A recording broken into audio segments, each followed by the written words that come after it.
आइए रुक करते हैं खबरों की ओर।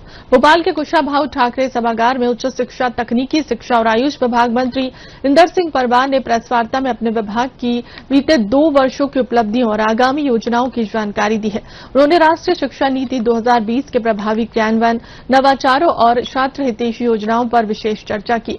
मंत्री परमार ने बताया कि शैक्षिक सत्र 2021-22 से प्रदेश के सभी शासकीय विश्वविद्यालयों और महाविद्यालयों में 4 वर्षीय स्नातक पाठ्यक्रम पूर्ण रूप से लागू किया गया है। साथ ही प्रदेश में 3 नए विश्वविद्यालयों की स्थापना की गई।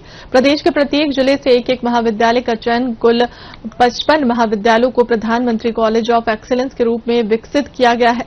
लोक सेवा आयोग के माध्यम से 2022 में 2053 पदों पर भर्ती की गई है, जबकि 2024 में 2197 पदों पर भर्ती प्रक्रिया जारी है। तकनीकी और नवाचार के क्षेत्र में आईआईटी दिल्ली के सहयोग से 68 महाविद्यालयों में एआई पाठ्यक्रम संचालित किए जा रहे हैं। डिजिटल शिक्षा के क्षेत्र में अपार आईडी, स्वयं पोर्टल, ई लाइब्रेरी, स्मार्ट क्लासरूम और वर्चुअल लैब जैसे सुविधाओं से लाखों विद्यार्थी जुड़ चुके हैं। मंत्री ने बताया कि छात्राओं और वंचित वर्गों के लिए गांव की बेटी योजना, प्रतिभा किरण योजना के लाखों विद्यार्थियों को लाभ पहुंचाया गया है। मैं चाहता हूं कि हमारे जितने भी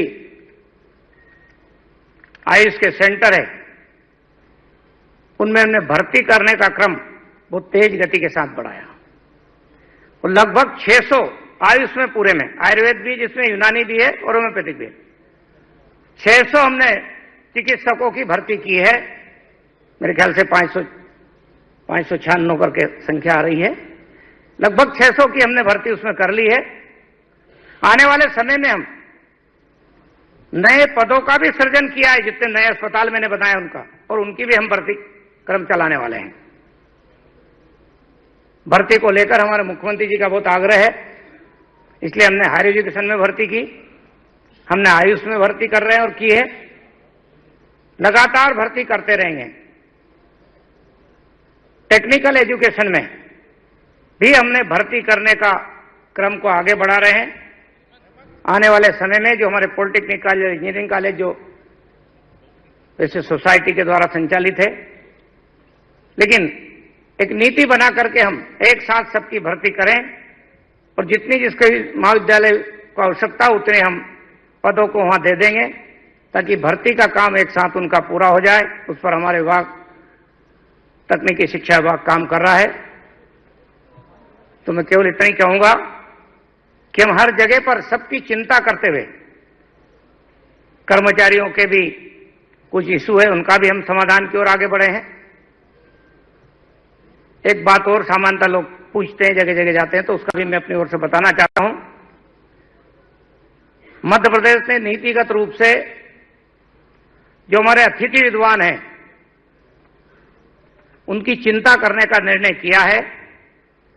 हरियाणा की जो पॉलिसी है उसका भी हमारा विभाग अध्ययन कर रहा है। नमस्कार दर्शकों, आप देख रहे हैं साधना न्यूज। मैं हूं आपके साथ सानिसा हरने और इस वक्त मैं खड़ी हूं कुशाभाऊ कन्वेंशन सेंटर में। और लगातार मध्य प्रदेश सरकार के 2 वर्ष के कार्यकाल को पूरा होने के बाद कैबिनेट मंत्रियों ने प्रेस वार्ता करके अपने विभाग की जानकारी देना शुरू की है।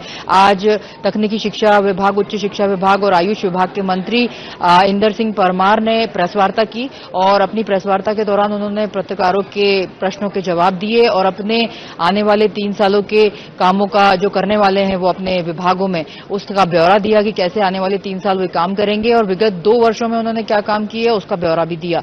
प्रश्नों के उत्तर देते हुए वे पीछे भी हटे, कई प्रश्नों में अटक गए, कई प्रश्नों का जवाब उन्होंने बेबाकी से दिया, जिसमें पत्रकारों के जवाब ये थे कि प्रधानमंत्री एक्सीलेंस कॉलेज यदि बनाया गया है तो उसमें विद्यार्थी जो एडमिशन ले रहे हैं उनको पुस्तकें क्यों नहीं बांटी गई और एडमिशन इतने स्लो क्यों है। कई जगह पे ये भी हुआ कि जो सिलेबस हो रहा है बच्चों का उच्च शिक्षा विभाग में, महाविद्यालयों में, विद्यालयों में, वो सिलेबस रिवाइज क्यों नहीं होता, उसमें आने वाले समय में जो बच्चों को प्रॉब्लम आ रही है पढ़ाई करते वक्त उसमें कुछ अपडेशन क्यों नहीं होता। ये सारे सवाल यहां पर करे गए। उसके बाद कई ऐसे सवाल थे जिसके जवाब अनुपम राजन ने दिए जो कि इस विभाग में पदस्थ हैं।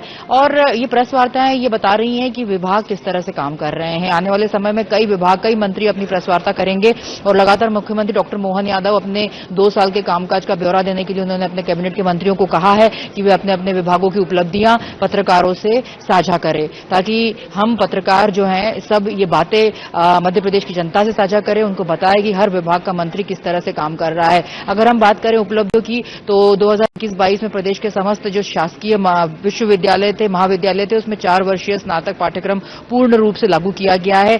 उसके बाद अगर हम आयुष विभाग की बात करें तो आयुष विभाग में जो है 8 नवीन आयुर्वेद महाविद्यालयों की स्थापना की गई है, जिसमें नर्मदापुरम, मुरैना, शहडोल, बालाघाट, सागर और वर्ष 2025-26 में झाबुआ, शुजालपुर और डिंडोरी में ये महाविद्यालय स्वीकृत हुए हैं। और अगर हम शासकीय पॉलिटेक्निक महाविद्यालयों की बात करें तो इसमें जागरूकता अभियान चलाया जा रहा है, जिससे कि ज्यादा से ज्यादा बच्चे पॉलिटेक्निक महाविद्यालयों में एडमिशन ले सके। 21.38% की वृद्धि दर्ज कराई है, ऐसा इंदर सिंह परमार ने कहा है। और अधिक अपडेट के लिए लगातार जुड़े रहिए साधना न्यूज के साथ।